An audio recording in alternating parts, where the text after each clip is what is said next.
Hi everyone. Hi, hi, hi.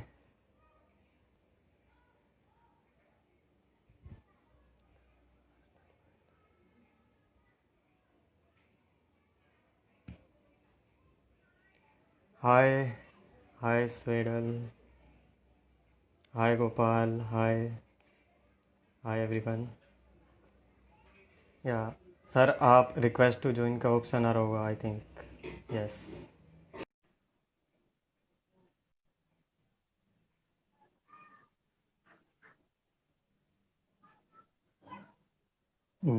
या.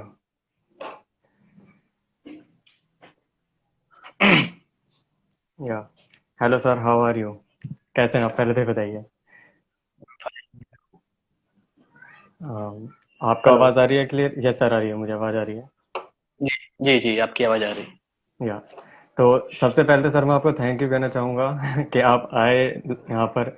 वरना बहुत से लोग होते हैं, मतलब एक बार सिलेक्शन हो जाता है, कौन किसकी हेल्प करने आ रहा है, कौन किसे सजेशन देता, अपना टाइम कोई नहीं देता. तो thank you to come here.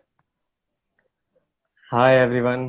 अच्छा। तो तो अभी एक मिनट हम जरा. सर आप तब तक अपना इंट्रोडक्शन दे दीजिए और तब तक बाकी लोग ऐड हो जाएंगे. जी, मेरा नाम पृथ्वीराज पुरोहित है। मैं अभी एम्स भोपाल में as a nursing officer work कर रहा हूँ। और मेरा डिपार्टमेंट जो है वो मॉड्यूलरिटी प्लास्टिक सर्जरी डिपार्टमेंट में अभी काम कर रहा हूँ। हम्म. और जैसा कि आपने अभी थोड़े दिन पहले आपसे बात हुई थी मेरी, जी सर. अ, आप एक लाइव सेशन करना चाहते थे मेरे साथ, या. ताकि पीएससी नर्सिंग कर रहे हैं उनको थोड़ा गाइड मिल सके। तो yes, hmm. Definitely I think जो नर्सिंग कर रहे हैं या फिर नर्सिंग जिनकी हो चुकी है, हम्म. और जो एम्स स्पेशली एम्स की प्रिपरेशंस कर रहे हैं, उनको मैं एक मेरी तरफ से जो एक मेरा एक्सपीरियंस रहा एज ए नर्सिंग स्टूडेंट से लेके कोचिंग की जर्नी एंड देन एम्स तक की जर्नी, वो बिल्कुल शेयर करना पसंद करूंगा। एंड जो मैंने किया, जैसे मैंने प्रिपरेशंस की और जैसे मैं हम्म. कैसे एम्स में पहुंचा, मैं वो डेफिनेटली शेयर करना पसंद करूंगा। या. तो जितने भी लोग यहाँ पर अभी लाइव पे हैं, मैं उनको बता दूं आज हम क्या क्या डिस्कस करने वाले हैं. तो सबसे पहले तो मेरा यहाँ से स्टार्ट करेंगे कि बीएससी नर्सिंग में जो हमारे सब्जेक्ट्स हैं उनकी क्या क्या वेटेज है, किस तरीके से हमें उन्हें पढ़ना चाहिए, ताकि हमें बाद में अगर हम कोई कॉम्पिटिटिव एग्जाम में अपेयर करते हैं तो उसको इजीली क्रैक कर पाए. क्योंकि ये जो 4 साल होते हैं बीएससी के, हमारे जो 4 साल होते हैं, उसमें अगर हम ढंग से पढ़े तो हमें लास्ट में ड्रॉप भी नहीं लेना पड़ेगा और हमारा क्रैक हो जाएगा एग्जाम. ये होता है बेसिक तरीका. तो उसको अगर हम अभी राइट। से कवर करके चले तो वो बाद में एक बर्डन नहीं रहेगा. ड्रॉप नहीं करना पड़ेगा और डायरेक्ट एकदम सिलेक्शन हो जाए just after the pass out. तो ये हमारा जिस सेशन का मोटिव है वो यही है कि अभी जब हम पढ़ रहे हैं बीएससी, मोस्टली जो हमारे यहाँ पे वो फॉलोअर्स हैं मेरे, वो सब बीएससी नर्सिंग के स्टूडेंट्स हैं. बहुत कम लोग हैं जो नोट सेट की तैयारी कर रहे हैं इस वक्त. तो हमारा मेन फोकस यही रहेगा कि हम जो हमारे अभी सब्जेक्ट्स हैं पर ईयर हर सब्जेक्ट के हिसाब से उनको हम एक बार देखें कि किस तरीके से पढ़ा जाए. Then at the end, like जब हमारा आधा सेशन कवर हो जाएगा तब उसके बाद हम नोट सेट के बारे ऊपर आएंगे और क्या क्या उसमें जो एलिजिबिलिटी वगैरह है ये सब हम डिस्कस करेंगे. ठीक है. तो सर मैं सबसे पहले तो आपसे ये पूछना चाहूंगा कि आपको ऐसा क्या कौन सा जो सब्जेक्ट है लगता है लाइक प्रायोरिटी वाइज कि कौन सा ज्यादा इंपॉर्टेंट रहेगा नोट सेट के हिसाब से. जी जी, प्रायोरिटी वाइज यदि मैं देखता हूँ तो हम्म. स्पेशली 6 सब्जेक्ट को मैं काफी प्रायोरिटी देना चाहूंगा। उसमें से भी उन 6 सब्जेक्ट में से मैं 2 सब्जेक्ट्स को मोस्ट टॉप प्रायोरिटीज देना चाहूंगा, जो काफी एम्स का वेटेज कवर करती है। हम्म. तो सबसे पहले उन 6 सब्जेक्ट के बारे में बताता हूँ।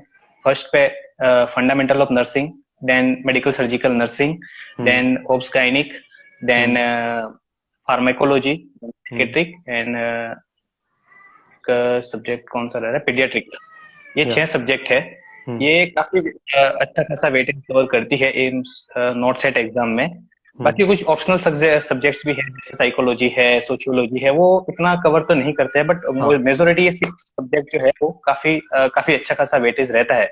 और इन 6 सब्जेक्ट में से यदि अपन देखें तो medical surgical nursing and fundamental of nursing ये काफी अच्छा वेटेज कवर करती है एम्स हम्म. के। जितना मेरा पास्ट एक्सपीरियंस है और जो मैंने पास्ट के जो एग्जाम दिए हैं या फिर मैंने पेपर देखे हैं, तो हम्म. स्पेशली मेरा ये मानना है कि fundamental of nursing and medical surgical nursing इनको काफी अच्छे से कवर करना चाहिए। ओके. तो बेसिकली सर आपका जो मतलब मेन ये है कि MSN और F1 जो है बहुत ज़्यादा इम्पोर्टेंट है, राइट? तो अब राइट। अगर हमें स्टडी करना है, लाइक अगर मुझे नोरसेट की तैयारी करनी है, तो मुझे मतलब ऐसा भी हो जाए कि मुझे जी। कॉलेज की भी स्टडी हो जाए और नोरसेट की भी तैयारी भी थोड़ा थोड़ा, मतलब एक जी। बेसिक जो बेस होता है वो कॉलेज से ही बन राइट। जाए। तो उसके राइट। लिए आप क्या सजेस्ट करना चाहेंगे? जी, बिल्कुल। मैं इसके लिए सजेस्ट करना चाहूंगा जो भी बीएससी नर्सिंग कर रहे हैं और जिनका सपना है कि कोई भी जो नर्सिंग रिलेटेड जो भी एग्जाम, जैसे नॉट सेट है, ईएसआईसी है, डीएसएसबी है, और भी कुछ जो एग्जाम होते हैं, तो जैसे जो फर्स्ट ईयर में है, जो स्टूडेंट फर्स्ट ईयर में है, सेकंड ईयर में है, थर्ड ईयर और फाइनल 4 साल की बीएससी नर्सिंग होती है। हम्म। तो मेरा ये मानना है कि सबसे पहले आप अपना सिलेबस अपने साथ में रखिए। सिलेबस बहुत ज्यादा इंपॉर्टेंट है। आप यदि फर्स्ट ईयर में है तो आपके पास में सबसे पहली चीज आपके पास में आपका सिलेबस होना चाहिए। आप यदि जी। सेकंड ईयर में है तो सेकंड ईयर का सिलेबस होना चाहिए, थर्ड ईयर है तो थर्ड ईयर का सिलेबस। देन आपको सिलेबस वाइज आपको स्टडी करनी है। जो भी जो सिलेबस अपना जो बनाया हुआ है, जो आरयूएचएस ने बनाया है या फिर जो आईएनसी का, वही आगे जो एग्जाम, कम्पिटिटिव एग्जाम जो होते हैं उसमें हम्म। पूछते हैं। तो कई बार क्या होता है कि कॉलेज में वो सब्जेक्ट्स का अपना सिलेबस जो है वो कंप्लीट नहीं हो पाता है, तो सिलेबस बहुत इंपॉर्टेंट रखता है। मैं जब कॉलेज लाइफ में था तो सबसे पहले मैं अपना सिलेबस, जो भी जितने भी सब्जेक्ट्स के ऊपर सिलेबस रखता था, देन मैं सिलेबस वाइज स्टडी करता था। और मेरा ये पैटर्न रहता था कि जैसे फर्स्ट ईयर की बात करते हैं तो फर्स्ट ईयर में जैसे ये होता है कि जैसे फंडामेंटल ऑफ नर्सिंग अपना फर्स्ट ईयर में आता है, तो जी। जैसे उसमें कोई भी अपन को सब्जेक्ट या फिर कोई भी टॉपिक पढ़ाया है, जैसे हम्म। हॉस्पिटल हम्म। ऑक्सीजन सिलेंडर से, तो आप घर पे आके उस टॉपिक को पढ़े, हम्म। ठीक है, अपने सिलेबस में टिक करें, एंड देन उससे रिलेटेड आप उसके क्वेश्चंस करें। ओके। ठीक है। या। आप देखें कि जैसे आज आपको कॉलेज में आपको कौन सा टॉपिक पढ़ाया गया है, चाहे वट एवर आपको मेडिकल सर्जिकल नर्सिंग का जैसे एम्फाइजिमा पढ़ाया है, या फिर साइकेट्रिक का कुछ भी, सिजोफ्रेनिया पढ़ाया है, मूड हम्म। डिसऑर्डर्स पढ़ाया है, कुछ भी एक्स वाई जेड, तो आप यदि कॉलेज में जो पढ़ा रहे हैं वो यहाँ पे एक बार घर पे आके पढ़े, एंड देन उस टॉपिक से रिलेटेड आप क्वेश्चंस निकालें। और उस क्वेश्चंस निकालने के लिए 2-3 गाइड्स है, जैसे टारगेट हाई है, हाँ। पीआर यादव है, एनक्लेक्स में सबसे अच्छी बुक मानता हूँ, क्योंकि एक साउंडर्स की एक क्वेश्चंस की एक बुक आती है जिसमें आपको टॉपिक वाइज और सब्जेक्ट वाइज क्वेश्चंस मिल जाएंगे, तो आप हम्म। बेटर है कि आप उनको पढ़े। जी। इससे ये बेनिफिट मिलेगा कि आपका सिलेबस भी कवर हो रहा है और आपकी क्वेश्चंस प्रैक्टिस भी इंपॉर्टेंट हो जाएगी। तो ये काफी मैं ये मानता हूँ। फिर जब आपका लगता है कि जब आपका ईयर कंप्लीट हो गया है, तो फिर आप देखिए सिलेबस में कि जैसे हम्म। मान लो कि अपने फंडामेंटल ऑफ नर्सिंग में 100 टॉपिक है, तो कॉलेज में आपको कितने पढ़ाए हैं? जैसे मान लो कॉलेज में ओनली 80 टॉपिक्स ही कवर हाँ। करे, 20 टॉपिक्स जो है वो बाकी रह गए। तो वो हम्म। बाकी 20 टॉपिक्स जो बच रहे हैं उनको आप कोशिश करें कि आप खुद पढ़ने की कोशिश करें, या फिर यूट्यूब पे आप काफी अच्छे अच्छे यूट्यूब चैनल्स है, आप वहां से पढ़ने की कोशिश करें। सिलेबस इज प्रायोरिटी, सिलेबस को आप को कवर करना है। देन आप सेकंड ईयर में आएंगे तो फिर वही आपको अपना सिलेबस तैयार रखना है, जो कोच जो कॉलेज में पढ़ा रहे हैं आप घर पे आइए, उसी टॉपिक को पढ़िए, एंड देन उस टॉपिक से रिलेटेड आप क्वेश्चंस निकालें इन तीनों बुक्स में से, target high, PR Yadav and NCLEX. इनमें एनप्लेक्स। से आप क्वेश्चंस निकालेंगे तो वो और ज्यादा बेटर रहेगा। और लास्ट में फिर देखिए कि लास्ट में कौन से टॉपिक छूट रहे हैं, फिर आपको वो यूट्यूब के थ्रू या फिर आप टीचर से बोलिए कि सर ये टॉपिक रह गए, आप ये भी पढ़ेंगे तो अच्छा रहेगा। ओके। तो सर मेरा एक क्वेश्चन यहाँ पे ये है कि जो थ्योरी होती है उसको मतलब जैसा आपने कहा कि पूरा सिलेबस पढ़ना है, तो एक मैंने ये चीज़ सुनी थी कि जो नोट सेट जी। वगैरह जो एग्जाम होते हैं इन सब में इनका सिलेबस थोड़ा सा डिफरेंट होता है, और जो हम जो जी। 4 साल में पढ़ते हैं वो थोड़ा सा डिफरेंट होता है। तो ये चीज़ सच है, आपको क्या लगा इस? नहीं, मुझे लगता है कि ये सच नहीं है। एनक्लेक्स में भी अच्छा। तो वही पूछते हैं जो अपन कॉलेज में पढ़ते हैं। एनक्लेक्स में भी अपने जो नॉर्थ सेट में है हम्म। वही तो हम्म। कुछ सब्जेक्ट आते हैं। नॉर्थ सेट में भी तो वही सब्जेक्ट है, साइकेट्रिक है, एमएसएन है, फंडा है। या। अब काफी ये आई थिंक ये मिथ है कि कॉलेज की पढ़ाई अलग होती है, कोचिंग की पढ़ाई हम्म। अलग होती है और कंपटीशन एग्जाम की अलग होती है। नहीं, मेरा ये मानना है कि ये सब एक ही है। आप सोचो कि आप फर्स्ट ईयर में आपने पूरी फंडामेंटल अच्छे से पढ़ ली, जो टॉपिक है वो सारे आपने क्वेश्चंस कवर कर लिए, ठीक है। हम्म। सेकंड ईयर में जो भी सब्जेक्ट है वो फार्मेकोलॉजी बहुत अच्छे से आपने पढ़ ली, ठीक है। जैसे हम्म। मान लो आपने सेकंड ईयर में फार्मेकोलॉजी पढ़ी नहीं, आपकी 4 साल की बीएससी नर्सिंग कंप्लीट हो गई, फिर हम्म। आप कोचिंग में गए, ठीक है। तो आपने यदि एंटीसाइकोटिक ड्रग्स नहीं पढ़ी है, एंटी हाइपरटेंसिव ड्रग्स नहीं पढ़ी है, तो आपको वहां क्या समझ में आएगा? और यदि या। वही क्वेश्चंस एंटीसाइकोटिक से रिलेटेड, एंटी हाइपरटेंसिव से रिलेटेड यदि नोटसेट के एग्जाम में आ गए, तो आप क्या करोगे? तो एटलीस्ट आपको बेसिक पता रहना चाहिए। आप जैसे आपने फार्मेकोलॉजी नहीं पढ़ी और कोचिंग में पढ़ा रहे एंटी हाइपरटेंसिव ड्रग, आपको पता ही नहीं है एंटी हाइपरटेंसिव ड्रग्स क्या है, क्योंकि आपने कोचिंग में पढ़ा ही नहीं, कॉलेज में पढ़ा ही नहीं। हाँ। तो ये ज्यादा जरूरी है।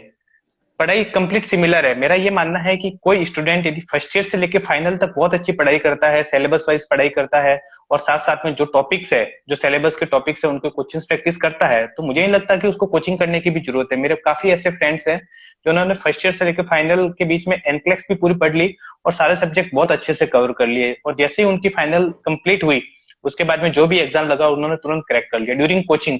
और कुछ तो ऐसे हैं जिनको कोचिंग की भी जरूरत नहीं पड़ी, डायरेक्ट फाइनल कंप्लीट हुई, उसके 3-4 मंथ बाद में जो भी नोट सेट या भी जो भी एग्जाम लगा वो डायरेक्ट क्रैक कर लिया उन्होंने। ओके। तो सर एक सबसे बड़ा सवाल यहाँ पे जी। आता है कि आपने कहा कि फर्स्ट ईयर से लेकर अगर कोई तैयारी कर रहा है तो वो क्रैक कर लेगा इजीली, लेकिन प्रॉब्लम यही है कि जब राइट। हम इसमें मेडिकल प्रोफेशन में आते हैं, इस कॉलेज में आते हैं नर्सिंग में, तो हमारे पास टाइम ही नहीं बचता। तो वो टाइम कैसे मैनेज करना है, वो एक बहुत बड़ा बिल्कुल। वो बन जाता है, बहुत बड़ा डाउट है। जी मैं सकता हूँ, क्योंकि अपने ये होता है कि मॉर्निंग में अपन को कॉलेज जाना होता है, इवनिंग में हाँ। हॉस्पिटल ड्यूटीज जाना होता है। हाँ। और मेरा ये मानना है कि जितना इम्पोर्टेंट कॉलेज की पढ़ाई है उतना ही इम्पोर्टेंट हॉस्पिटल का भी मैटर करता है। आप जब हॉस्पिटल में जाते हो तो वहां आप वार्ड में जाते हो, वहां आप आईसीयू में जाते हो सकता है कि आप यदि गवर्नमेंट कॉलेज से नर्सिंग कर रहे हो तो आपको ओटी का भी एक्सपोजर मिल सकता है। हमको ओटी का एक्सपोजर नहीं मिला था, अच्छा। तो हमको आईसीयू और वार्ड का एक्सपोजर मिला था। गवर्नमेंट कॉलेजेस में ओटी का भी एक्सपोजर मिलता है, तो वो काफी अच्छा होता है। आप वो आपकी यदि हॉस्पिटल ड्यूटीज लगती है तो आप वहां जाओ, वहां देखो कि आईसीयू पेशेंट की केयर कैसे करते हैं, वहां कौन कौन सी मेडिकेशन यूज हो रही है, वहां कैसे ड्रग कैलकुलेशन हो रही है। यदि आपको ओटी का एक्सपोजर मिल रहा है तो वहां पे जो भी नर्सिंग स्टाफ है उनसे आप पूछिए कि ये कौन कौन से इंस्ट्रूमेंट्स है, क्योंकि वही आगे पूछने वाले हैं। 2019 दिल्ली एम्स का जो एग्जाम लगा था उसमें 60 to 80% पेपर ओटी से आया था। ओके। और वहां थ्योरेटिकल कुछ काम नहीं आया था। वहां पे जिन्होंने ओटी का एक्सपोजर था, जिन्होंने ऑपरेशन होते देखा था, उनको काफी बेनिफिट मिला था, क्योंकि उनको उस चीज का एक्सपोजर था। तो आप रही बात टाइम की, तो जितनी इंपॉर्टेंस आप कॉलेज स्टडी को देते हैं उतनी ही इंपॉर्टेंस आप हॉस्पिटल ड्यूटीज को दीजिए। फिर मुझे पता है कि टाइम नहीं मिलता है, क्योंकि 4 आवर्स की अपनी हॉस्पिटल ड्यूटीज होती है और 5 आवर्स अपना कॉलेज टाइम रहता है। हाँ। तो अपन रात को 8 बजे फ्री होते हैं। उसके बाद में मुश्किल से 2 या 3 घंटे पढ़ाई अपन कर सकते हैं। तो जो 2-3 घंटे की पढ़ाई है, तो उसमें आप एटलीस्ट एक ब्रीफ रिवीजन कर सकते हैं कि जो आपको कॉलेज में पढ़ाया है उसको आके आप पढ़े, और आप कोशिश कीजिए कि आप क्वेश्चंस प्रैक्टिस करें। और यदि आपको क्वेश्चंस प्रैक्टिस का नहीं टाइम मिल रहा है तो आप देखिए कि आपको संडे जो फ्री मिल रहा है, तो आप देखिए कि आपको पूरे हफ्ते में कौन कौन से टॉपिक पढ़ाए हैं कॉलेज में, चाहे फंडामेंटल ऑफ नर्सिंग से पढ़ाए है, चाहे वो ओबीजी से पढ़ा है, चाहे साइकेट्रिक से पढ़ा है, XYZ कोई भी वॉट, आप उसकी लिस्ट बनाइए। और देन संडे को जो आपको टाइम मिलता है, तो आपको यदि मान लो कि पूरे हफ्ते में टोटल 20 टॉपिक्स पढ़ा है कॉलेज में, तो उस 20 टॉपिक्स के क्वेश्चन आप एक दिन में कर सकते हो। संडे को जो आपको टाइम मिलता है या फिर कोई भी हॉलीडे आता है, तो आप कोशिश ये कीजिए कि वो जो कॉलेज में टॉपिक पढ़ा है उसकी क्वेश्चन प्रैक्टिस भी आप साथ में करते रहो। ओके। तो अब तो एक, आप ऐसे कर सकते हाँ हो। अब ये आपने, चाहते हो कि आप कॉलेज सेट की भी प्रिपरेशन करते रहो, तो I think question practice more important, question practice बहुत ज्यादा इंपॉर्टेंट रखती है। हम्म तो सर आपने कहा कि जैसे हम वार्ड में जाते हैं, ओटी की इन सब में जाते हैं, तो वो चीज़ मैटर करती है। तो एक एक ब्रीफ वो दे दो कि मतलब थ्योरी कितनी मैटर करती है और प्रैक्टिकल नॉलेज कितनी मैटर करती है आपके हिसाब से। I think both are equal. 50-50। Both are equal, दोनों इंपॉर्टेंट, दोनों मैटर करते हैं। आप जैसे मान लो कि जैसे कि मैं आपको एक एग्जांपल के थ्रू समझाता हूँ कि जैसे फंडामेंटल ऑफ नर्सिंग में आपको आज कॉलेज में पढ़ाया है कि राइस ट्यूब फीडिंग जो भी होता है या फिर कैथेटराइजेशन होता है। आपने थ्योरेटिकली पढ़ लिया कि मेल में 16 नंबर का यूज करते हैं, फीमेल में 14 नंबर का मेनली यूज करते हैं, जाइलोकिन 2% यूज करते हैं, 10 cc सिरिंज यूज करते हैं, वॉट जो भी है आपने वो पढ़ लिया, ठीक है। लेकिन आपने यदि प्रैक्टिकल होते देखा ही नहीं तो आप कैसे उस चीज को समझोगे? वो चीज तो आपको हॉस्पिटल में ही देखने को मिलेगी। हाँ। जब तक आप देखोगे नहीं वो, और कोशिश करो कि आप हॉस्पिटल ड्यूटीज में जाते हो तो वो चीजें करने की भी कोशिश करो। आप फीडिंग ट्यूब डालने की कोशिश करो, आप कैथेटराइजेशन के लिए बोलो सीनियर्स को। तो आप वही है जो वहां पढ़ा रहे वही तो हॉस्पिटल में है। आप यदि मान लो कि आपका जैसे साइकेट्रिक सब्जेक्ट है थर्ड ईयर में, आपको सिजोफ्रेनिया पढ़ाया, हाँ। ठीक है। तो मेनली कॉलेजेस में ऐसा होता है कि जब आपका थर्ड ईयर चल रहा होता है तो आपको किसी मेंटल हॉस्पिटल में या फिर जो भी साइकेट्रिक हॉस्पिटल है वहां पोस्टेड करते हैं। ठीक है, तो वहां जाके आप देखिए कि साइकेट्रिक पेशेंट कैसे होते हैं, सिजोफ्रेनिया के पेशेंट कैसे होते हैं। आप उनकी जो फाइल्स होती है हॉस्पिटल की फाइल्स वो पढ़िए कि इस पेशेंट ये पेशेंट कैसे यहाँ पे एडमिट हुआ, उसको क्या क्या सिम्टम्स आए, है ना। ओके। तो वो सारी चीजें देखने को मिलेगी। और आप एक चीज ये भी इंपॉर्टेंट रखता है कि जैसे आप जैसे मेडिकल सर्जिकल पढ़ रहे हो और जैसे उसमें आपको आपका टॉपिक चल रहा है वहाँ पे कार्डियो थोरेसिक का चल रहा है, तो आप कोशिश कीजिए कि जिस टाइम आपका कार्डियो का टॉपिक चल रहा है तो आप कोशिश कीजिए कि जब आपकी हॉस्पिटल ड्यूटी चल रही है तो आप किसी हॉस्पिटल में कार्डियक वार्ड में जाने की देखें कि जैसे आपको एमआई पढ़ाया है या हाँ। फिर एंजाइमा पढ़ाया है जो भी है एक्सवाइजेड, तो आप कोशिश कीजिए कि आप कार्डियक वार्ड में जाए, ऐसे पेशेंट की फाइल पढ़े तो वो आपके लिए और इजी हो जाएगा। आप देखेंगे कि जो आपको थ्योरी में जो पढ़ा रहे हैं कि एमआई के पेशेंट को कौन कौन सी एंटी एरिथमिक जो ड्रग्स चलती है कौन कौन सी चलती है जो, तो उस पेशेंट को वो आप सारी ड्रग्स देखोगे तो ये बहुत इजी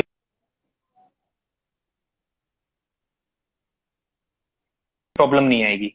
ये है, आप ओनली थ्योरी थ्योरी आपको मिल रहा है तो फिर उस चीज का कोई वो नहीं है। जी जी। ओके, तो जितने भी लोग यहाँ पर लाइव पे हैं, अगर आपका कोई भी डाउट हो तो आप नीचे कमेंट कर सकते हैं, we will cover that. Okay. So अब हम एक चीज़ और पूछनी थी मुझे आपसे कि यहाँ पे जैसे सिलेबस है, इतना सारा सिलेबस होता है, बट कुछ चीज़ें होती हैं जो इम्पोर्टेंट होती हम्म। हैं, और तो वो चीज़ें कैसे पता लगेगा कि मतलब कुछ चीज़ें ज़्यादा इंपॉर्टेंट होती है, कुछ कम इंपॉर्टेंट है, पूरा सिलेबस कोई कवर नहीं कर सकता, तो राइट उस चीज़ को आप कैसे करेंगे? Right right right. या I think we should do hard work but it should be smart. अपन को स्मार्ट वर्क करना या है नॉट सेट को क्रैक करने के लिए अपने। आई थिंक फर्स्ट ईयर से लेके फाइनल तक टोटल 18 टू 20 सब्जेक्ट है जितना मुझे पता है।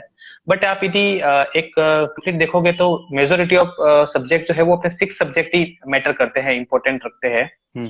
जो 20 सब्जेक्ट सारे कवर नहीं कर सकते हैं, जैसे साइकोलॉजी इतना मैटर नहीं करता है, इतने क्वेश्चंस नहीं आते साइकोलॉजी के, सोशियोलॉजी के नहीं आते हैं। ठीक है, और भी कुछ रिसर्च मैनेजमेंट के कभी कभी पूछ लेते हैं। बट मेजोरिटी ऑफ सब्जेक्ट है वो 6 हैं अपने, जो मैंने आपको बताया, fundamental, MSN, paediatric, psychiatric and pharmacology and paediatric, ये 6 सब्जेक्ट बहुत ज्यादा इंपॉर्टेंट रखते हैं। अब जैसे कि अपन फंडामेंटल ऑफ नर्सिंग पढ़ रहे हैं, ठीक है, तो इसमें से भी आपको देखना होगा कि इंपॉर्टेंट सब्जेक्ट क्या है। तो फंडामेंटल ऑफ नर्सिंग में जैसे आप देखो कि हॉस्पिटल में सबसे ज्यादा कौन सी केयर यूज होती है, जैसे आप देखेंगे ऑक्सीजन सिलेंडर के टाइप, ठीक है, आईवी कैनुला जो होते हैं वो, कैथेटराइजेशन इंपॉर्टेंट है, एंड पेशेंट की पोजीशंस मैटर करती है। ठीक है, और भी बहुत सारे सूचर्स मटेरियल जो है, सूचर्स काफी यूज पूछते हैं उसके रिगार्डिंग।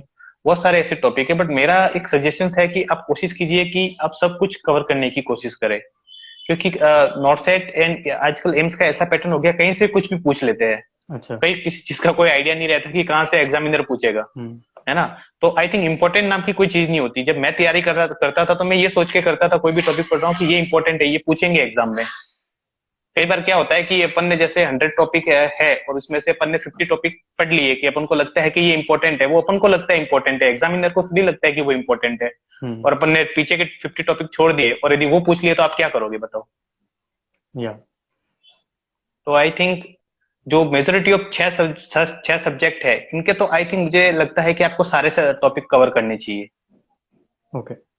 तो बाकी जैसे कुछ यूनिवर्सल टॉपिक ऐसे है कि जिसमें से हमेशा क्वेश्चंस पूछते हैं, चाहे चाहे ईएसआईसी का एग्जाम हो, चाहे नॉट सेट का एग्जाम हो, तो ये कुछ टॉपिक मैं आपको बताऊंगा।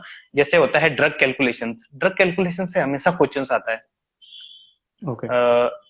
2 या 3 सब्जेक्ट आप मान के चलो कि ड्रग कैलकुलेशन से हमेशा पूछते ही पूछते हैं। ठीक है, तो ड्रग कैलकुलेशन आप अच्छे से कवर कीजिए, कोई सा भी एग्जाम हो वहां से ड्रग कैलकुलेशन का क्वेश्चंस आता है। या देन कुछ और टॉपिक्स है जहां से कुछ क्वेश्चंस आते हैं। आप देखिए ओटी के रिगार्डिंग क्वेश्चंस पूछ सकते हैं वहां पे। हम्म। और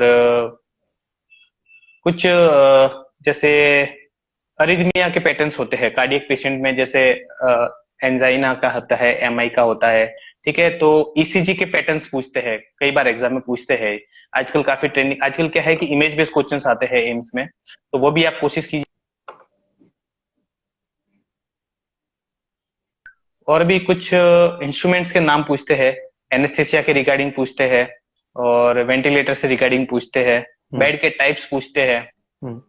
ठीक है, और इंस्ट्रूमेंट्स के नाम पूछते हैं। तो ये कुछ टॉपिक है जो यूनिवर्सल टॉपिक है, जहां से हमेशा क्वेश्चंस आता ही आता है। हम्म। तो सर मेरा एक क्वेश्चन था, जी, आप किस यूनिवर्सिटी से, प्राइवेट या गवर्नमेंट, किससे आपने बीएससी नर्सिंग किया है? मैंने प्राइवेट कॉलेज से करी थी बीएससी नर्सिंग उदयपुर से। उदयपुर से। तो एक ना डिफरेंस आ जाता है जी, गवर्नमेंट और प्राइवेट यूनिवर्सिटीज में। क्या होता है कि प्राइवेट यूनिवर्सिटीज में इतने अच्छे बिल्कुल टीचर्स वो नहीं होते। गवर्नमेंट में थोड़ा ये होता है कि लाइक राइट। एमबीबीएस वाले और दूसरे जो टीचर्स होते हैं वो पढ़ाते हैं, उन्हें फार्माकोलॉजी हो गया, पैथोलॉजी हो गया, वो सब सब्जेक्ट। बट प्राइवेट में क्या होता है, इतना एक्सपीरियंस वाले नहीं होते, बीएससी वाले एमएससी वाले करके आ जाते हैं, वो लोग पढ़ाते हैं। बट वो उतना अच्छा डिटेल में नहीं करा पाते। तो आप सेल्फ स्टडी कैसे करते थे, वो चीज थोड़ा बताएं। जी, देखो ये बात बिल्कुल आपकी सही है कि प्राइवेट में इतने अच्छे टीचर्स नहीं होते। जितना एक्सपोजर गवर्नमेंट यूनिवर्सिटी के स्टूडेंट्स को मिलता है उतना प्राइवेट को नहीं मिलता है, क्योंकि क्या होता है कि प्राइवेट कॉलेज, प्राइवेट हम्म।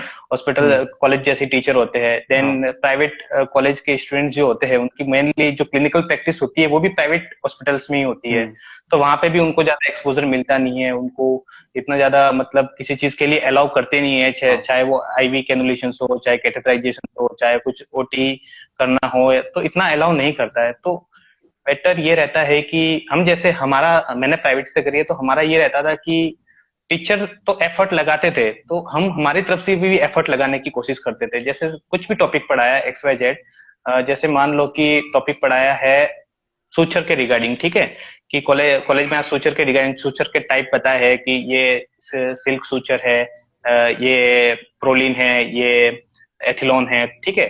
तो हम कोशिश ये करते थे कि हम देखते हैं कि इस टॉपिक में क्या छूट रहा है, हम हमारा एफर्ट और लगाते थे कि हम घर पे आते थे और हम नेट पे देखते थे, ठीक है, कि थोड़ा और कैसे पढ़ा जाए इस टॉपिक के रिगार्डिंग, जैसे ताकि ये कंप्लीट, ये जो टॉपिक है ये कंप्लीट हम कवर कर ले।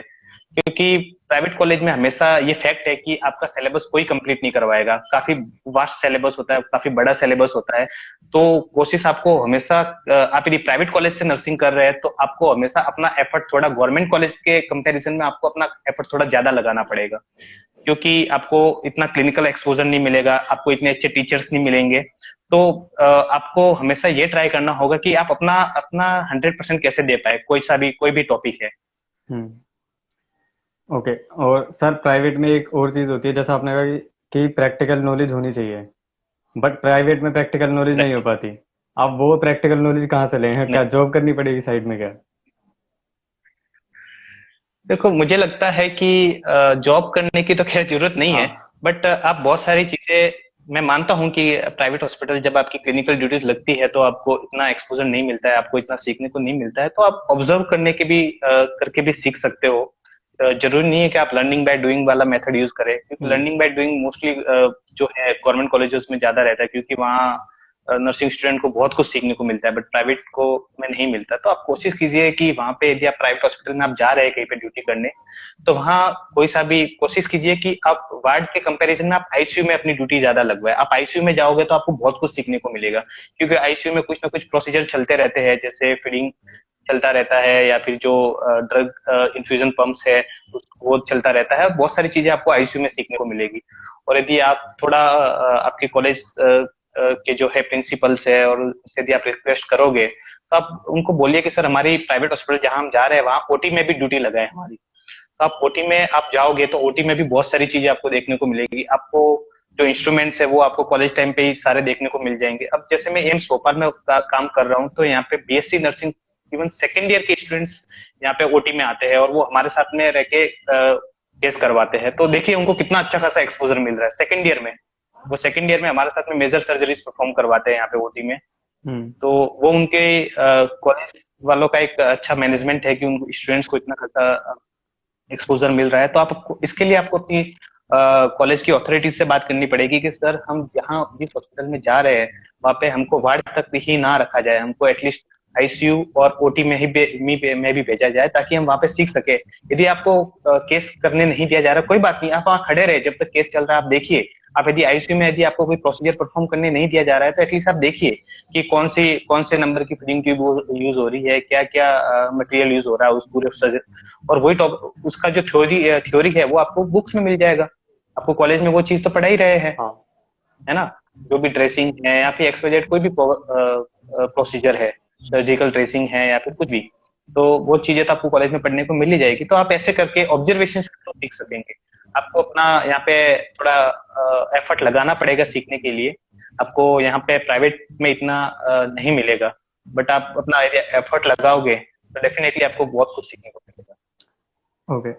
तो सर, हाँ, अब जो अगला क्वेश्चन था वो ये था कि आप 4 साल आपने जो स्टडी किया उसको आप अगर कुछ आपने जी। मिस्टेक्स किए होंगे स्टडी में, मतलब कि आपको लगा होगा कि यार जब ये होता है हम फर्स्ट ईयर पास कर लेते हैं, हमें लगता है अरे यार मैंने इस तरीके से पढ़ा होता तो ज्यादा अच्छे हम्म, नंबर आते। तो आपने जो 4 साल में सीखा, आपने बिल्कुल बिल्कुल। जो सीखा क्या किस तरीके से पढ़ाई करनी चाहिए वो थोड़ा और डिटेल में बताएं। जी, एक्चुअली क्या होता है कि जब हम फर्स्ट ईयर में आए थे तो पहली बात तो हमें इतना पता भी नहीं था कि एम्स में भी कुछ नर्सिंग का हाँ। रिक्रूटमेंट आता है, क्योंकि नर्सिंग में एम्स का रिक्रूटमेंट मेजोरिटी 2017 से चालू हुआ है। हम्म। तो हम उस टाइम पे था, तो हमारे कोई सीनियर भी ऐसे नहीं थे जो एम्स में वर्क कर रहे हैं, तो हमको हमारी बस मेंटेलिटी ये थी कि हमको 4 साल नर्सिंग करके और हमको किसी प्राइवेट हॉस्पिटल में वर्क करना है। हम्म। तो इतना खास कोई मोटिवेशन था नहीं कि एम्स में जाना है, या फिर हमको तो पता ही नहीं था कि एम्स में वैकेंसी भी आती है और इन फ्यूचर नर्सिंग का इतना अच्छा ब्राइट फ्यूचर है कि इतने सारे एम्स खुल जाएंगे, इतनी सारी वैकेंसीज आएगी। फिर हम जब थर्ड ईयर में आए तब हमारे कुछ सुपर सीनियर बैच के कुछ सीनियर वहां पे एम्स में लगे, तो हमको लगा कि अच्छा गवर्नमेंट के भी स्कोप है अपने पास में। हम्म। आजकल तो मैंने देखा है कि आजकल फर्स्ट ईयर स्टूडेंट्स को भी पता होता है कि नॉर्सेट क्या है। हाँ। हमको तो ये भी नहीं पता था कि नर्सिंग ऑफिसर का भी कोई एग्जाम होता है ना। हम्म। तो फर्स्ट ईयर सेकंड ईयर तो हमारा यूं ही निकला, लेकिन थर्ड ईयर में हमने फिर हमको वैसे गाइड करने वाला भी कोई नहीं था, तो हमने खुद सेल्फ सीखा है सारी चीजों को। किसी ने हमको ये नहीं बताया था कि आगे नर्सिंग ऑफिसर की प्रिपरेशन कैसे करनी है, बट हमको एटलीस्ट ये पता था कि हम जो पढ़ रहे हैं वही पूछेंगे आगे जो भी नर्सिंग का एग्जाम है हम। क्योंकि मैंने पूरा पेपर देखे थे एम्स के, तो मैंने उसके क्वेश्चंस देखे, तो उसमें फंडामेंटल ऑफ नर्सिंग के क्वेश्चंस थे, उसमें साइकेट्रिक के क्वेश्चंस थे, उसमें पीडियाट्रिक के क्वेश्चंस थे, उसमें मेडिकल सर्जरी। तो इतना हमें पता जरूर चल गया कि जो हम पढ़ेंगे बीएससी नर्सिंग में वही आगे एम्स के एग्जाम में पूछने वाले हैं। और डेफिनेटली ये हुआ, जो हमने पढ़ा वही एग्जाम में आया। मेरे मैंने मुझे आज भी याद है, मुझे जब मैं थर्ड ईयर में था तो मैंने साइकेट्रिक ड्रग इतने अच्छे से पढ़ी थी कि मेरा वहां से कोई भी क्वेश्चन गलत नहीं हो सकता था। तो मेरे थर्ड ईयर की स्टडी इतनी काम आई आगे कि जब कोचिंग में मैं गया डीएमएस जयपुर में, तो जब साइकेट्रिक ड्रग्स पढ़ा रहे थे तो मुझे तो सब पता था क्योंकि मैंने बहुत अच्छे से पढ़ी थी। और मेरी किस्मत इतनी अच्छी थी कि जब मैंने नॉट सेट दिया तो उसमें I think 20 to 25 question pharmacology से आए थे, और उसमें से अप्रोक्स 15 to 20 क्वेश्चन जो है वो साइकेट्रिक ड्रग से आए थे। तो ये मेरे लिए काफी अच्छा रहा कि जो मैंने कॉलेज टाइम की पढ़ाई करी थी वो नॉट सेट में बहुत काम आई मेरे। तो आप कभी ये मत सोचिए कि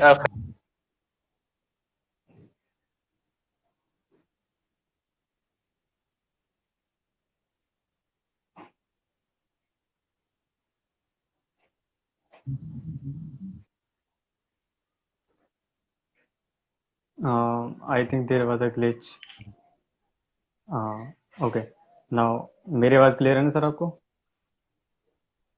जी जी बिल्कुल। या तो मतलब आप जो, अगर मैं कंक्लूजन दूं तो आप ये कहना चाहते हो कि जो अब तक 4 साल में जो हम पढ़ रहे हैं वो वही चीजें सारी उसमें आएंगी जो हम 4 साल बाद हमें कॉम्पिटिटिव एग्जाम जी देंगे। बिल्कुल। ओके। तो अगर बिल्कुल। आपसे मैं कहूँ कि एक रेटिंग दो कि फर्स्ट ईयर से लेकर फोर्थ ईयर तक में किस में ज्यादा मेहनत करने की जरूरत है, और कौन सा ईयर ज्यादा मैटर करता है फॉर जो नोट सेट और ये सब एग्जाम्स होते ओके। हैं, तो आप क्या कहना चाहेंगे इस पे? आई थिंक जितने भी first to final year year है, सबसे ज्यादा जो मैटर करता है वो आपके फर्स्ट ईयर से चालू करता है, क्योंकि आपका बेसिक जो स्टार्ट होता है नर्सिंग का वो फर्स्ट ईयर से चालू होता है। यदि आपका एक बार बेसिक अच्छा हो जाता है, यदि आपका बेसिक अच्छा बन जाता है, तो आपके लिए काफी सारी चीजें आगे जाके इजी हो जाएगी। और यदि आपका फर्स्ट ईयर अच्छे से यदि आप कवर करते हो तो देन सेकेंड ईयर में भी काफी जो सब्जेक्ट होते हैं, क्योंकि ऐसा नहीं है कि सारे इंटरकनेक्टेड है। आपको फर्स्ट ईयर में कुछ और सब्जेक्ट है, सेकेंड ईयर में कुछ और सब्जेक्ट है, थर्ड ईयर में कुछ और सब्जेक्ट है। तो आपको हर हर जितने भी साल है उन सब में इक्वल मेहनत करने की जरूरत है, इक्वल प्रिपरेशन करने की जरूरत है। आप जितनी इंपॉर्टेंस सेकंड ईयर को दोगे उतनी ही इंपॉर्टेंस आपको थर्ड ईयर को देनी है, और जितनी इंपॉर्टेंस आप थर्ड ईयर को दोगे उतनी ही इंपॉर्टेंस आपको फाइनल ईयर को देनी है। और मैं फिर ऑल ओवर निकालू तो आपको सबसे ज्यादा जो इम्पोर्टेंस देनी चाहिए वो सबसे ज्यादा आई थिंक फाइनल ईयर को देनी चाहिए। तो क्या है कि जब फाइनल ईयर आपकी चल रही होती है, तो आप कोशिश ये कीजिए कि फाइनल ईयर साथ कवर करने के बाद जैसे आपके फाइनल ईयर के एग्जाम हो जाते हैं, तो आपने जो फर्स्ट ईयर से लेकर थर्ड ईयर तक जो भी पढ़ा है एक बार उसको आप रिवाइज कर लो पूरा। तो उसके बाद में जितने जो भी एग्जाम आएगा तो वो क्रैक करने आपके लिए काफी इजी हो जाएगा। ओके।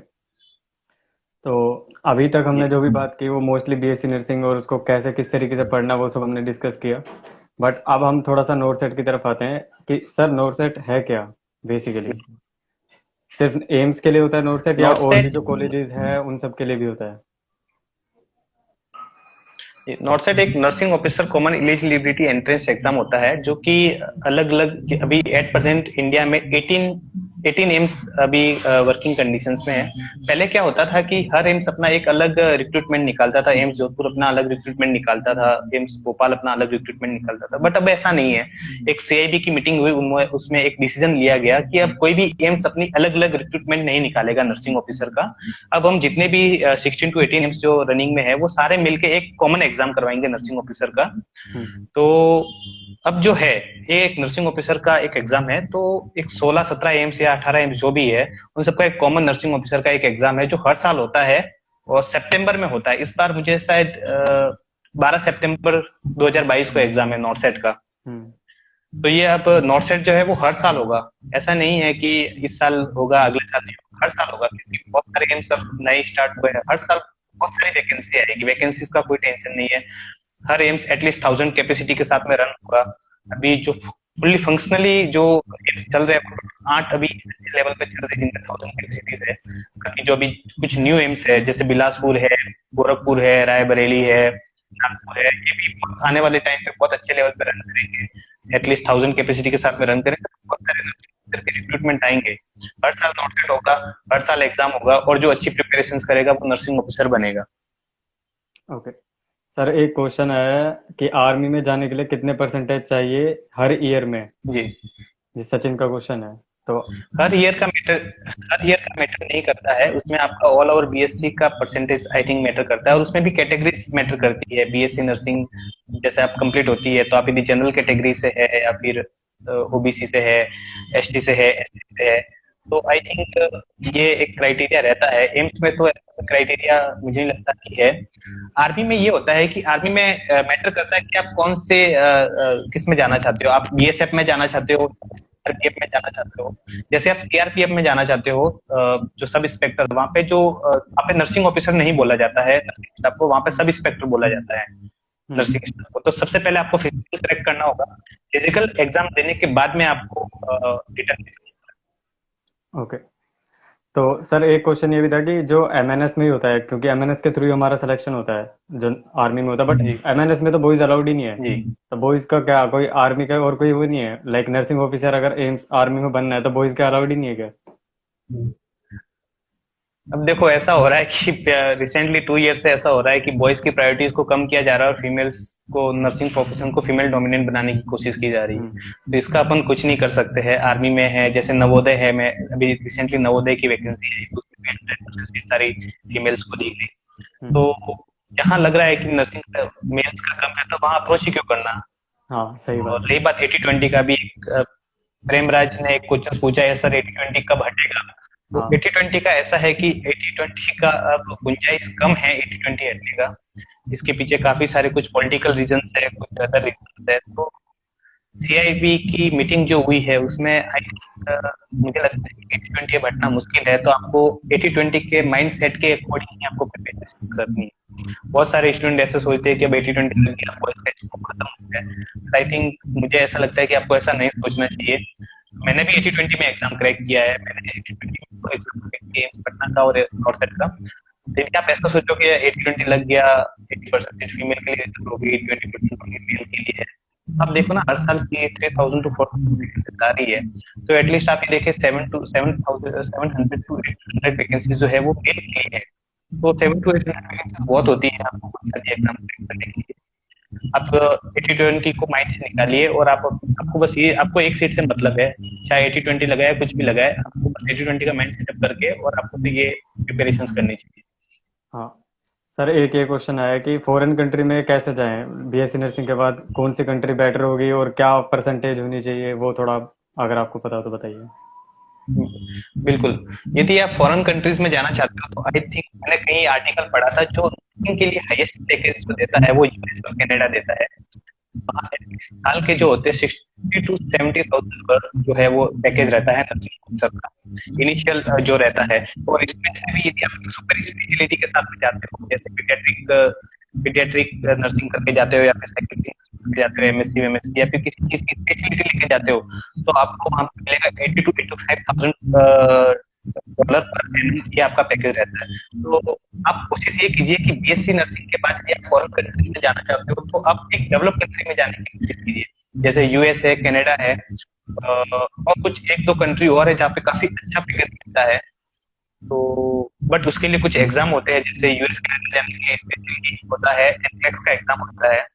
और एनक्लेक्स के साथ में आपको आईलेट भी क्रैक करना होता है। आईलेट एक सॉरी इंग्लिश का होता है, जिसमें आपके हियरिंग वोकैब वगैरह ये चीज की जाती है। तो आप आईलेट क्रैक करके जा सकते हो। उसमें आपके बीएससी नर्सिंग के कितने मार्क्स ये मैटर नहीं करते हैं। यदि आपने आपने एग्जाम क्रैक किया है और यदि आपने आईलेट अच्छे एटलीस्ट 7 जो नंबर टेन क्रैक कर लेते हो तो आप आराम से आईलेट क्रैक कर लोगे।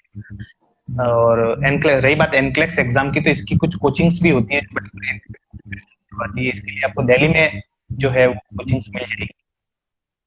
ओके, तो but sir I think USA and Canada more आपको काफी अच्छी पैकेज मिलेगा।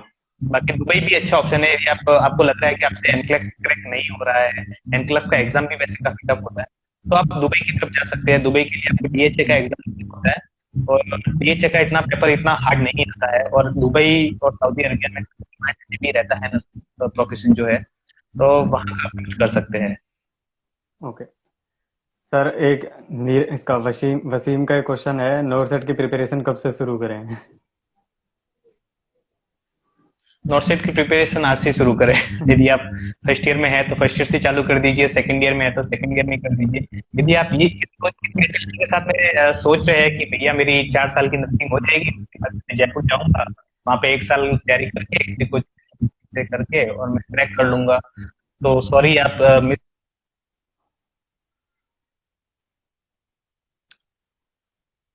तो अभी से प्रिपरेशन करना चालू कीजिए।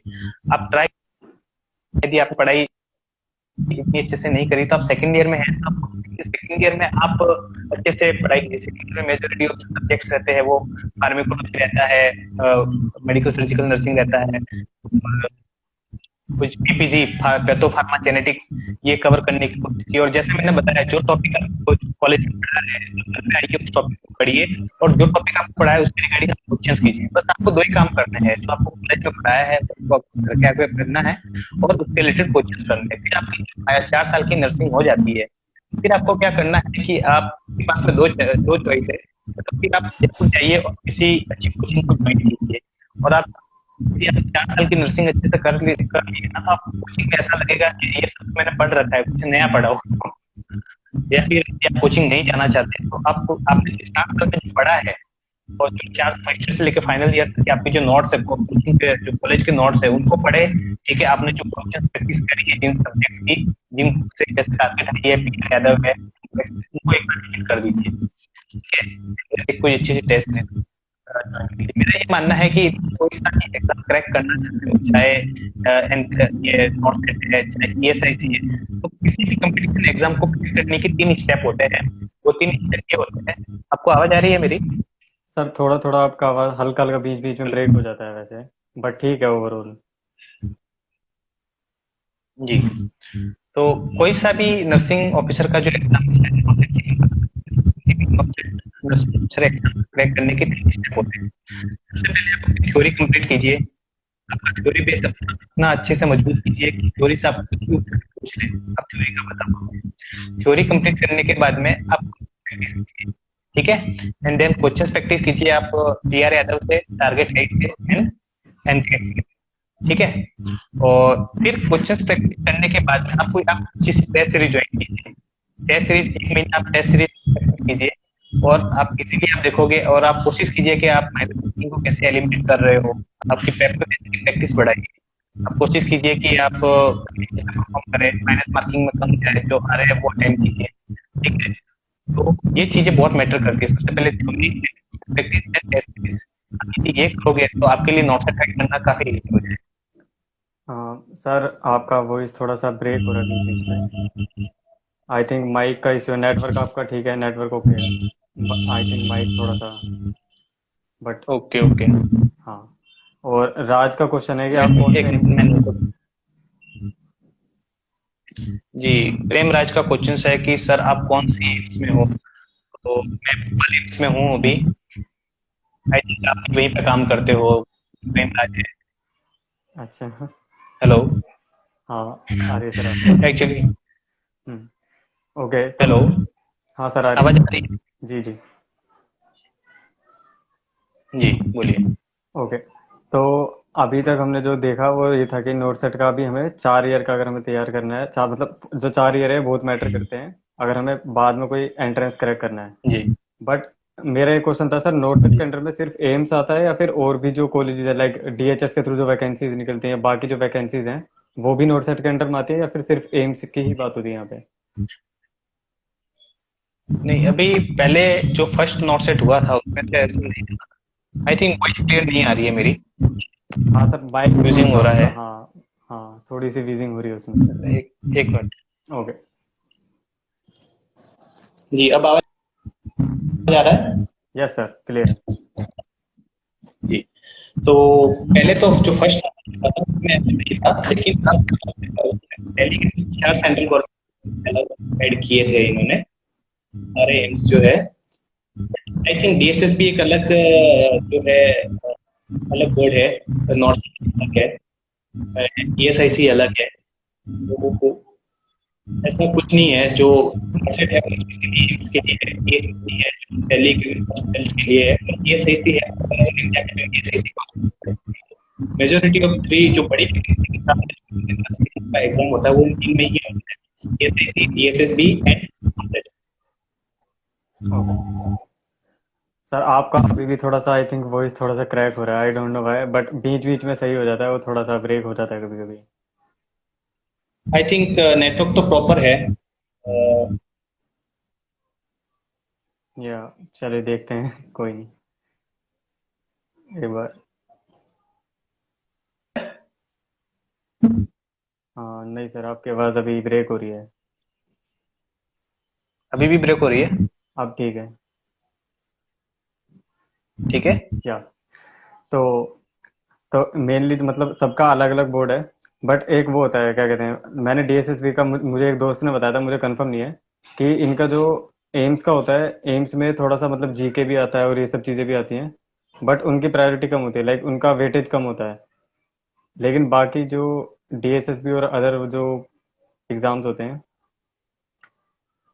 हेलो, आई थिंक सर आपका नेटवर्क इशू है, आई थिंक, या मेरा ही नेटवर्क ख़राब है। चैट बॉक्स में आप लोग ज़रा टाइप करें मेरी आवाज़ क्लियर है या नहीं, मुझे पता चलेगा मेरी साइड से नेटवर्क इशू है या फिर। ओके। ओके गाइस, तो अभी लाइव सेशन एंड नहीं हुआ है, जस्ट वेट, कुछ देर रुको। अभी आई थिंक सर का नेटवर्क इशू थोड़ा सा वीक है, तो मैं अभी सर आ गए हैं दोबारा, अभी वापस से एक्सेप्ट, या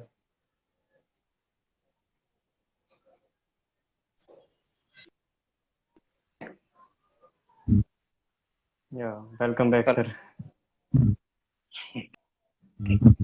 आई थिंक ये नेटवर्क इश्यू जो है अभी थोड़ी देर, हाँ पहले तो ऐसा नहीं हो रहा था कुछ। हाँ, स्टार्टिंग में काफ़ी अच्छा था, बट अभी आपका नेटवर्क थोड़ा सा बीच में ब्रेक हो रहा था। तो ओके। मैं ये कह रहा था सर, जो बाकी जैसे एम्स और ये सब होते हैं कॉलेज नोट सेट के थ्रू जो है, इसका जो वेटेज होता है, पेपर पैटर्न होता है, वो अलग होता है, और जो डीएसएसबी वगैरह का होता जी है वो जी, अलग होता है। तो उसमें डीएसएसबी में बिल्कुल मैंने ऐसा बिल्कुल। देखा है, मतलब मेरे को दोस्त ने बताया था, मुझे कंफर्म नहीं है, बट उसमें ये बोला था उसने कि 50% जी के मैथ रीजनिंग ये सब आता है, बाकी 50% नर्सिंग का आता है। राइट, तो बिल्कुल। जी इसके हिसाब बिल्कुल। से थोड़ा बताइए। देखिए, सबसे इम्पोर्टेंट मैटर करता है कि आपको हमेशा एग्जाम के अकॉर्डिंग प्रिपरेशन करना है। मेरी आवाज आ रही है आपको? इशू है? हाँ सर, थोड़ी थोड़ी सी वो वीजिंग साउंड से हरी है उसमें थोड़ा। क्रैक हो रही है हाँ हल्की आई थिंक हल्की। वो मुझे भी लग रहा है ऐसा कुछ आ रहा है। एक मिनट मैं कुछ ईयरफोन्स निकाल लेता हूँ, मैं ट्राई करता हूँ कि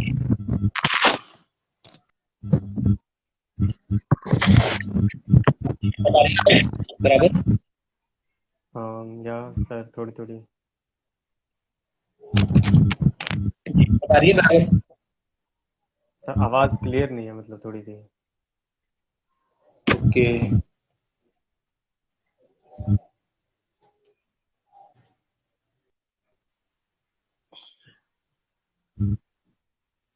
ठीक है अब। हाँ, अभी क्लियर है। ठीक। ठीक बोलिए। हाँ, तो गजेंद्र कह रहे हैं कि पृथ्वी सर बिग फैन, आपका फैन है गजेंद्र। जी गजेंद्र जी मेरे साथ में ही काम करते हैं तो। अच्छा, चलिए अच्छी बात है। जी ये काफी मेरे अच्छे दोस्त है गजेंद्र जी। ओके, तो हाँ, हम उसके बारे में बात कर रहे थे, डीएसएसबी और नोरसेट, इनके बीच का जो डिफरेंस है। जी जी हम्म, तो जी जो डीएसएसबी अलग है, नॉर्थ अलग है, ईएसआईसी अलग है।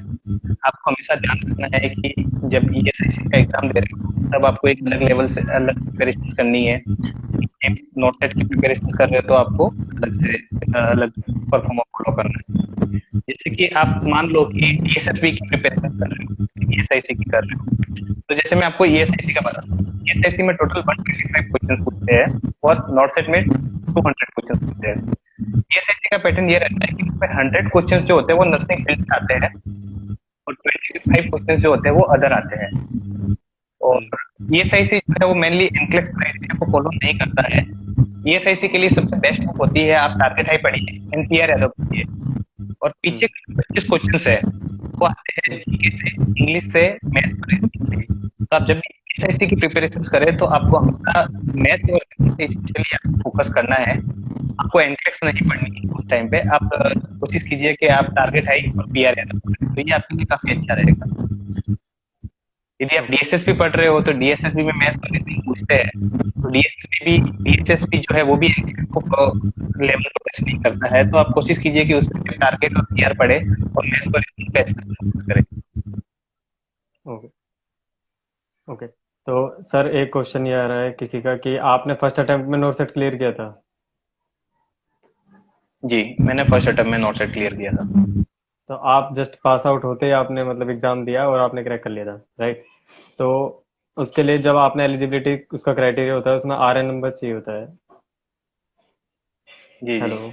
मेरा मैं हाँ जी मैंने एक्चुअली ये फाइनल ईयर कंप्लीट होने के 1 साल बाद में मेरा हुआ था उसमें नॉट सेट का सिलेक्शन। मैंने 1 साल जयपुर में प्रिपरेशन करी है, हम्म, क्योंकि कुछ जैसे ये मैंने आपको बताया कि सेकेंड ईयर में इतना हमने कंसिडर नहीं किया था, तो वो चीज कवर करने के लिए कोचिंग में मुझे जाना पड़ा और वो चीजें मैंने कोचिंग के थ्रू कवर कर ली, इसलिए मुझे टाइम लगा थोड़ा सा।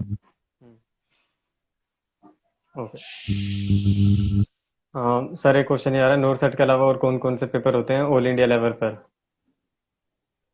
ईएसआईसी होता है, डीएसएसबी होता है, और आर्मी के कुछ पेपर होते हैं, एनपीसीएल का होता है। हम्म, जो कुछ पेपर है जो, और उसमें से डीएसएसबी और ईएसआईसी काफी अच्छे लेवल पर होती है। जितनी वैकेंसीज नॉर्थ में आती है उतनी इसमें ईएसआईसी और डीएसएसबी में आती है। सुनने में आया सर ईएसआईसी की वैकेंसी आने वाली है, डीएसएसबी की आने वाली है। ओके। तो सर एक चीज़ और थी कि अगर नोरसेट या इन सब को छोड़कर हम अगर एमएससी की बात करें, तो एमएससी के लिए क्या जी रहेगा क्राइटेरिया? तो एमएससी के लिए सिर्फ एम्स ही लेता है, या मतलब बॉयज कहाँ कहाँ पे अलाउड है? बॉयज कुछ जगह ऐसा था बॉयज अलाउड नहीं है, जैसे बीएससी नर्सिंग की हम बात करें तो बॉयज की सीट हम्म, नहीं होती कॉलेजेस में, बट एमएससी में कुछ कॉलेजेस में है। तो आप उसके बारे में थोड़ा बताएं। जी जी एम्स में बॉयज के लिए नर्सिंग की एमएससी के लिए सीट है। हम्म, राजस्थान में भी है, जो राजस्थान के कुछ कॉलेजेस हैं वहाँ पे भी है। तो एमएससी में ऐसा कोई इश्यू नहीं है, फीमेल डोमिनेट नहीं है एमएससी। आप एमएससी एम्स से भी कर सकते हो। यदि आप एमएससी करना चाहते हो आप एम्स से करो, काफी बेटर रहेगा आपके लिए। ओके। तो जी जो बुक्स वगैरह ये सब सेम रहता है जैसे नोरसेट का और एमएससी का, ये सब सेम ही होगा ऑलमोस्ट, या डिफरेंट होता है कुछ? एमएससी में ये होता है कि फर्स्ट ईयर कॉमन होता है, सेकंड ईयर में आपको सब स्पेशलिटी लेनी होती है। अच्छा।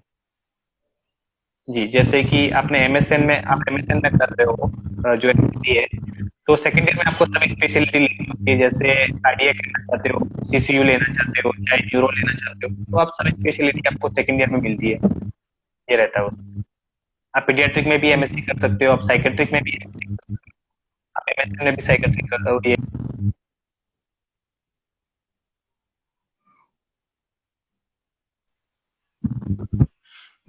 Okay okay. सर एक क्वेश्चन ये आ रहा है कि आप कितने घंटे स्टडी करते थे, कितना टाइम देते थे स्टडी पे? मेरा स्टडी आवर्स जो रहता था वो दिन के जब आई थिंक मैं 12 आवर मिनिमम स्टडी करता था जब मुझे नोटिस का एग्जाम आया था। ये मेरा पूरे साल भर रहा था कोचिंग होने के बाद में मिनिमम 12 आवर दिन के 12 घंटे में मिनिमम पढ़ता था, क्योंकि सिलेबस बहुत ज्यादा था और मुझे कवर करना था। सर ये बट तो हाँ। आपने जी जी बोलिए बोलिए। जी आवाज आ रही है कुछ इश्यू? नहीं नहीं सर, आ रही है, क्लियर है। जी, तो मेरे मिनिमम 12 आवर स्टडी होता था जब मैं कॉम्पिटिशन एग्जाम की प्रिपरेशन करता था, और उसका मुझे काफी अच्छा बेनिफिट मिला। मुझे कई बार लगता था यार कि मैं जरूरत से ज्यादा तो नहीं पढ़ रहा हूँ। कई बार क्या होता है कि जब आप प्रिपरेशन करते हो और जब उसका रिजल्ट आता है तो वो आपको भी काफी शॉकिंग रिजल्ट आता है कि आप कितने अच्छे लेवल पर पढ़ाई कर रहे होते हैं। मेरा रिजल्ट आया तो आई लिटरली शॉकिंग कि मैं इतने प्रिपरेशन कर रहा था और एक आप अच्छी रैंक के साथ सिलेक्ट होते हो। तो मुझे लगता है कि यदि आप एक एम के साथ में चल रहे हो, आपको एम्स में जाना है, तो आपको जितना टाइम मिलता है आप एम्स को देने की ट्राई करने की कोशिश कीजिए। ओके। ये तो सर आपने उसका बताया जब आपने ड्रॉप लिया था, लाइक 1 ईयर गैप लिया था, वो तो आपने उसका बताया। लाइक अगर कॉलेज में कोई है तो उसे कितने घंटे पढ़ना चाहिए, एक जी, एवरेज? अगर कॉलेज कोई, में हाँ जी, कॉलेज में। 1 मिनट कुछ आया है। ना।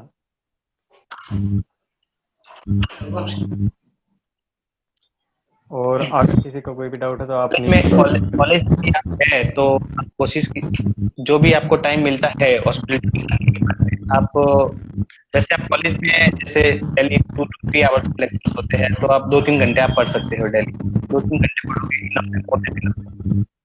आपको 12-12 घंटे पढ़ने की जरूरत नहीं है। ओके। तो सर एक मेरा एक पर्सनल क्वेश्चन ये था कि जो बुक्स हैं, जैसा आपने कहा इमेज बेस्ड क्वेश्चन आते हैं, अ, या तो एक क्वेश्चन ये था कि सर जो इमेज बेस्ड क्वेश्चन होते हैं हमें नोट सेट में, जी, तो वो वो भी एक तरह की थ्योरी हो गई। लाइक अगर मैं वो इमेज बेस्ड क्वेश्चन बुक के थ्रू कर लूँ तो मुझे क्लिनिकल करने की जरूरत ही नहीं पड़ेगी।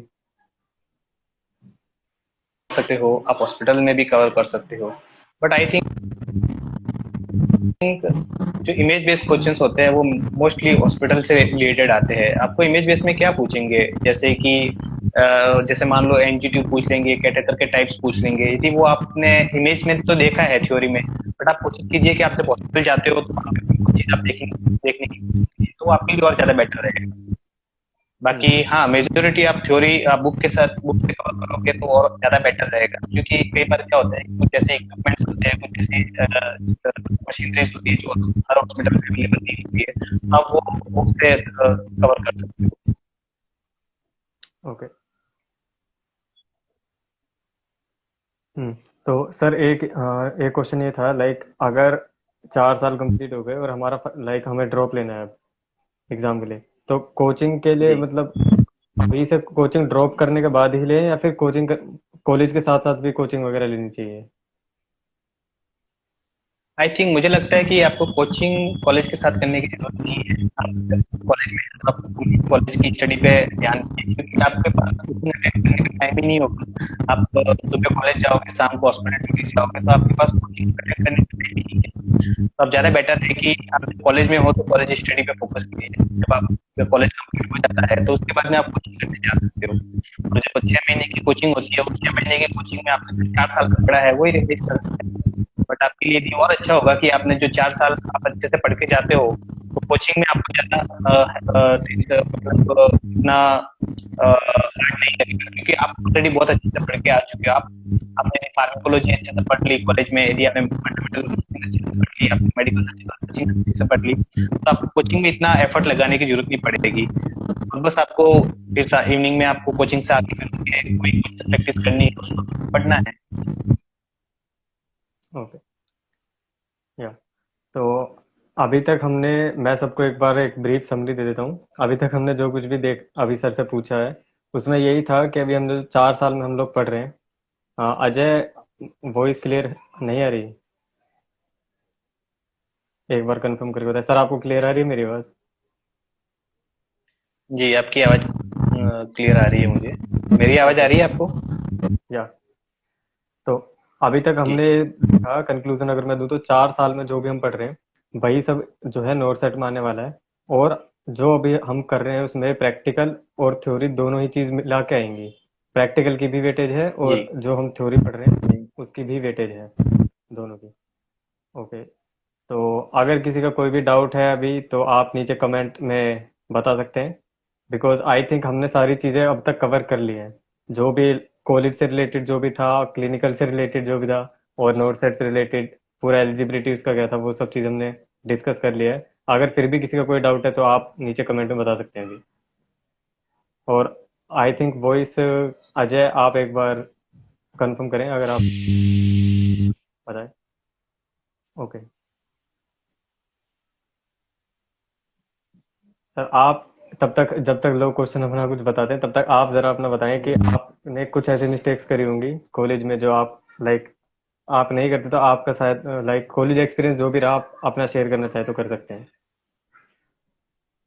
जी, कॉलेज एक्सपीरियंस ऐसा रहा कि हमने प्राइवेट कॉलेज से हम्म। अच्छे भी मिले, कुछ ऐसे भी मिले, बट ऐसा कोशिश ये रखी कि हम हमारी तरफ से एफर्ट, जैसे कि कॉलेज में कुछ पढ़ा है तो हम घर पे आके पढ़ते थे उस चीज को। फिर जब हॉस्पिटल ड्यूटीज पे हम कोशिश करते थे कि कितना ज्यादा इस चीज में इन्वॉल्व हो सके, कितना ज्यादा किसी चीज को सीख सके। हम सबसे पहले वार्ड में पोस्टेड किया गया, फिर आईसीयू में पोस्टेड किया गया। हमको ओटी का एक्सपोजर नहीं मिला था हमें, तो हम कोशिश ये करते थे कि हॉस्पिटल में जाके वहाँ कुछ बैठे बैठे नहीं रहते थे, हम पेशेंट की फाइल पढ़ते थे। हम वहाँ पे जो भी इंस्ट्रूमेंट्स होते थे उनको देखते थे। जो चीजें होती है वहाँ के जो नर्सिंग स्टाफ होते हैं उनको पूछते थे कि ये सर ये चीज कैसे होती है, वो चीज कैसे होती है। तो वहाँ से हेल्प के लिए हमको हमने बहुत सारी चीजें करने की कोशिश की। कुछ हमसे हो पाया, चलो मैंने गवर्नमेंट हॉस्पिटल में पोस्टेड किया, तो वहाँ हमने सीखने का कोशिश किया। कुछ मिस्टेक्स हमने ये करी कि हमने, जैसे मैंने बताया कि कॉलेज में पढ़ाते थे, कुछ प्रैक्टिस नहीं करी थी। तो वो एक मैं बोलता हूँ कि आप जब कॉलेज में पढ़ रहे हो, जो कॉलेज में पढ़ा रहे हैं, तो वो आप कोशिश कीजिए कि वो आप घर पे आके उससे कुछ प्रैक्टिस करें। और अ, और जो मैं बताना चाहता हूँ कि कोचिंग प्रैक्टिस करने के साथ साथ आप अपना सिलेबस कवर करके चलें। आप बस ओनली कॉलेज में पढ़ाया लिमिटेड ना रहे, आपके पास आपका सिलेबस लिस्ट होना चाहिए। आपको अपना सिलेबस, आपके कॉलेज होने से पहले आप सभी सब्जेक्ट का सारा सिलेबस आपको कंप्लीट कर लेना चाहिए, तो आपको इतना दिक्कत नहीं आएगा। ओके। तो thank you so much sir. आपके साथ अभी तक हमने जो कुछ भी डिस्कस करा बहुत अच्छा लगा, आप आए लाइव पे। क्योंकि ऐसा होता है मोस्टली जब किसी श्योर। सेक्शन में पढ़ जाता है कोई किसी की हेल्प करने नहीं आता, या फिर कोचिंग वाले पैसे दे लेते हैं कि भाई तुम आइए, आपकी इतनी सी रैंक आई है, आप यहाँ पे आइए हमारे कोचिंग को जी। प्रमोट करिए। बट आप यहाँ पर आए, आपने फ्री में सब कुछ सबको बताया, उसके लिए बहुत बहुत धन्यवाद आपका। और आई थिंक हमने सारी चीज़ अब तक किसी सबके सब कुछ डिस्कस कर लिया आई थिंक। और फिर भी अगर किसी का कोई डाउट रह गया जी। हो तो आप मुझे डीएम कर देना, मेरा नर्सिंग जोन पे मुझे डीएम कर जी। देना चैट में जाके। ओके। जी। तो thank you Shahnawaz, sure. Thank you for everyone. और मुझे बहुत अच्छा लगा सर आप यहाँ ओके, पे आए। Thank you, thank you all. Okay. Thank you all Singh, जो भी आपने लाइक, एक प्लेटफॉर्म दिया था अपनी चीजें के पास शेयर कर सकूं। आप काफी अच्छा काम कर रहे, करते रहिए, स्टूडेंट्स को गाइड करते रहिए। और मैं भी कोशिश करूंगा कि आपके प्लेटफॉर्म के साथ में और भी जो नर्सिंग एक्सपीरियंस है उनकी हेल्प कर सकूं। और कुछ ओके। किसी भी टाइप की कुछ भी हेल्प चाहिए आप मुझे डीएम कर दीजिएगा। ठीक है, जब नोटसेट आएगा तो और भी कुछ मैं अपने स्टूडेंट्स की और हेल्प करता हूँ। ओके। या तो thank you so much for coming, and thank you so much जो भी लोग यहाँ पर लाइव पे थे, बहुत बहुत धन्यवाद आपका। और देखते हैं आगे, अगर कभी लाइक दोबारा हो सकता है हम लाइव सेशन दोबारा करें, बट अभी तो ऐसा कुछ प्लान नहीं है, बट अगर आगे फ्यूचर में बनता है तो जरूर करेंगे। और मिलते हैं फिर बाद में। ठीक है। Thank sure sure. Thank you.